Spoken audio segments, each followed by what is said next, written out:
E a vida continua, capítulo 5, Reencontro.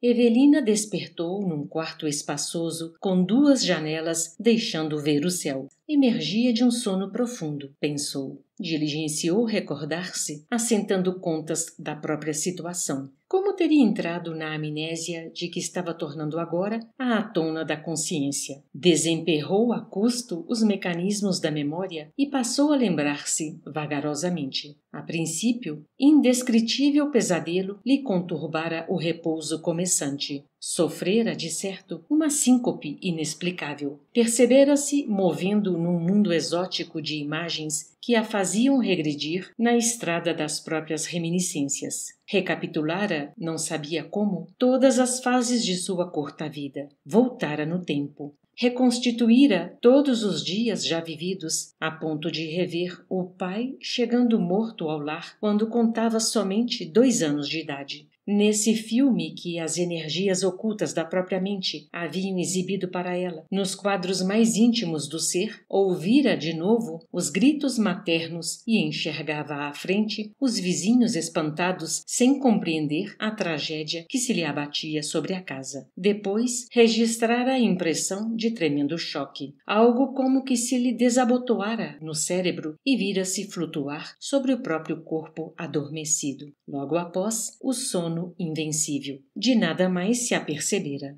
Quantas horas gastara no torpor imprevisto?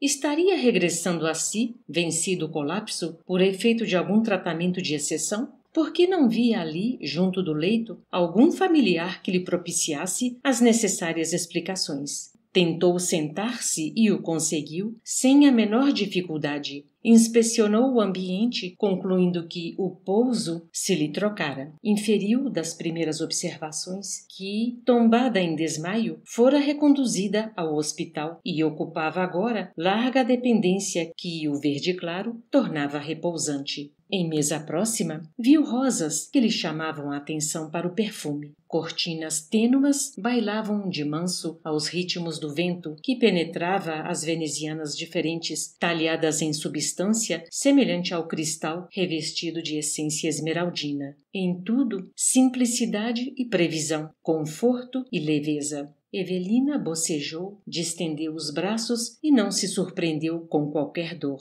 Recuperara-se, enfim, refletiu alegre. Conhecia a presença da saúde e a testemunhava em si mesma. Nenhum sofrimento, nenhum estorvo. Se algo experimentava de menos agradável, era precisamente um sinal de robustez orgânica. Sentia fome. Onde o marido? Onde os pais? Desejava gritar de felicidade, comunicando-lhes que sarara. Aspirava a dizer-lhes que os sacrifícios efetuados por ela não haviam sido inúteis. No íntimo, agradecia a Deus a dádiva do próprio restabelecimento e ansiava estender a jubilosa gratidão aos seres queridos. Não mais lograva sopitar o coração embriagado de regozijo e, por isso, buscou a campainha rente a ela. Apertou o botão de chamada e uma senhora de semblante doce e atraente apareceu, saudando-a com palavras de irradiante carinho. Evelina aceitou com naturalidade a cooperação da desconhecida. Enfermeira, falou para a recém-chegada, posso rogar-lhe o favor de chamar meu marido?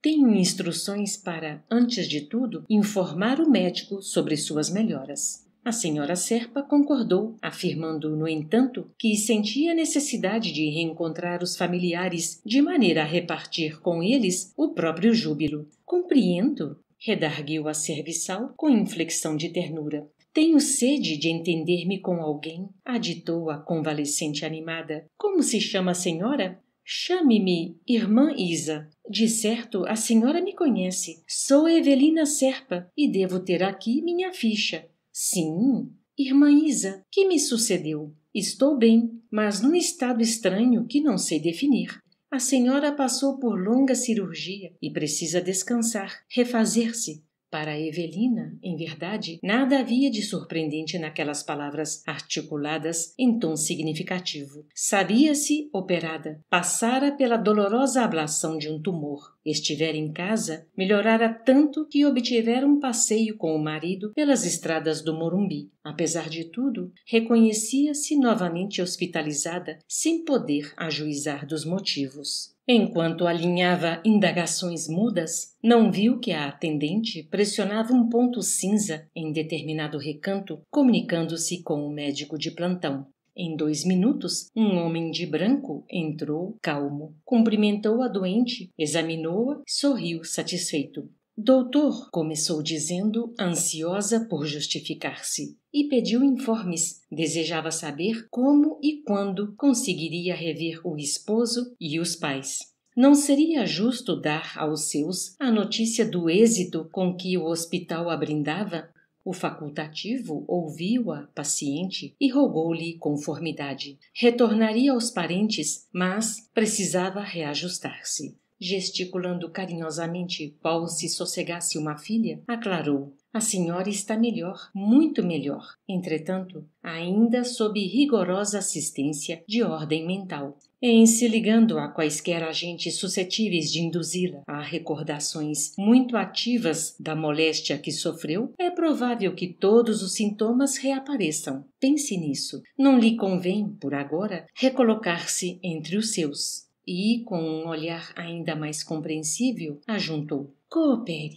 Evelina ouviu a observação de olhos lacrimosos, mas resignou-se. Afinal, concluiu intimamente, devia ser reconhecida aos que lhe haviam granjeado a bênção da nova situação. Não lhe cabia interferir em providências cujo significado era incapaz de apreender. Adivinhando que o médico se dispunha a sair, solicitou com humildade se lhe seria permitido ler e, se essa concessão lhe fosse feita, rogaria que a casa lhe emprestasse algum volume em que pudesse colher ensinamentos de Cristo. Sensibilizado, o médico lembrou o Novo Testamento e, a breves instantes, a atendente trouxe o livro mencionado. Restituída à solidão, Evelina começou a ler o Sermão da Montanha. Todavia, a advertência clínica se lhe intrometia na imaginação insistentemente. Se estava restaurada, qual se via, por que simples lembranças lhe imporiam retorno aos padecimentos de que se acusava liberta? Por quê?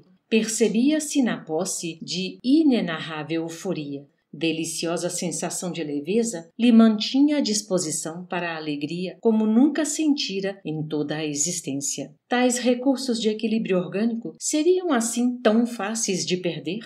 Retirou a atenção do livro e engolfou-se em novas cogitações. E se reconstituísse em espírito a presença de Caio e dos pais com veemência? E se concentrasse os próprios pensamentos nas dores que havia deixado à retaguarda?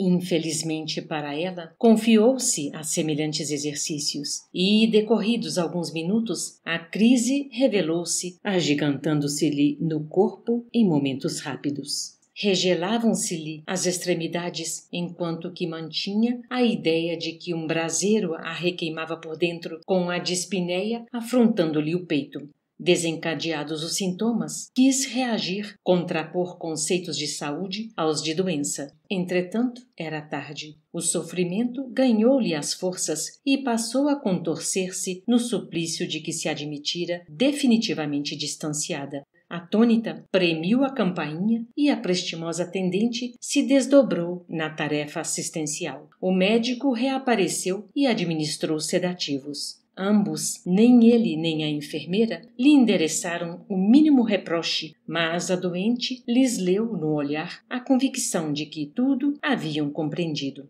Em silêncio, davam-lhe a saber que não lhe ignoravam a teimosia e que, com toda a certeza, não se acomodando aos avisos recebidos, quisera experimentar por si mesma o que vinha a ser um tipo de mentalização inconveniente. Conquanto à bondade de que dava mostras, o médico agiu com energia. Forneceu instruções severas à companheira de serviço depois da injeção calmante que ele próprio aplicou à senhora Serpa em determinada região da cabeça e recomendou medidas especiais para que ela dormisse. Aconselhável obrigá-la a repousar mais tempo, controlada por anestésicos. A doente não podia e nem devia entregar-se a ideias fixas, sob pena de voltar a sofrer sem necessidade. Evelina registrou as observações dele em franca modorra. Depois, abismou-se em pesado sono, do qual despertou muitas horas após, consciente de que lhe competia cuidar-se, evitando novo pânico. Mostrou o desejo de alimentar-se e foi imediatamente atendida com caldo quente e reconfortante que lhe calhou gostosamente ao paladar a afeição de néctar. Refez-se vigilante. Reconhecia-se sob uma espécie de assistência cuja eficácia e poder não lhe cabia agora subestimar. Finda uma semana de descanso absoluto com entretenimento de leitura escolhida pelas autoridades que a cercavam, passou a caminhar no recinto do quarto. Ao retomar a verticalidade, assinalava em si mesma inequívocas diferenças. Os pés se lhe patenteavam leves, qual se o corpo houvesse diminuído de peso intensivamente, e, sobretudo, no cérebro, as ideias lhe nasciam em torrente, vigorosas e belas, quase a se lhe materializarem diante dos olhos. Numa tarde em que se via mais amplamente estimulada a reaver os movimentos normais, abeirou-se da janela que dava para um pátio enorme e, do alto do terceiro andar que a hospedava, contemplou dezenas de pessoas que conversavam alegremente, muitas delas sentadas em torno de irisada fonte que se erigia em centro de florido e extenso jardim. Aquela sociedade serena a atraiu. Tinha sede de convivência, atreita que se achava a austeras disciplinas. À vista disso, consultou a enfermeira se lhe era concedido descer, travar conhecimento com alguém. Afinal, sugeriu com otimismo, uma casa de saúde não deixa de assemelhar-se a um navio em cujo bojo as criaturas se interessam umas pelas outras, estendendo-se as mãos. A serviçal achou graça e escorou-a nos braços para a descida. Poderia, sim, divertir-se ali. O ambiente lhe faria bem, ao mesmo tempo que lhe seria lícito granjear uma que outra amizade. Deixada a sós, fitou ansiosamente os rostos que a rodeavam. Figurou-se-lhe estar no seio de vasta família de pessoas afins pelo coração, mas quase todas desconhecidas entre si, qual acontece num balneário. Todos os circunstantes acusavam-se na posição de convalescentes, adivinhando-se-lhes, sem dificuldade, os vestígios das enfermidades de que haviam conseguido evadir-se.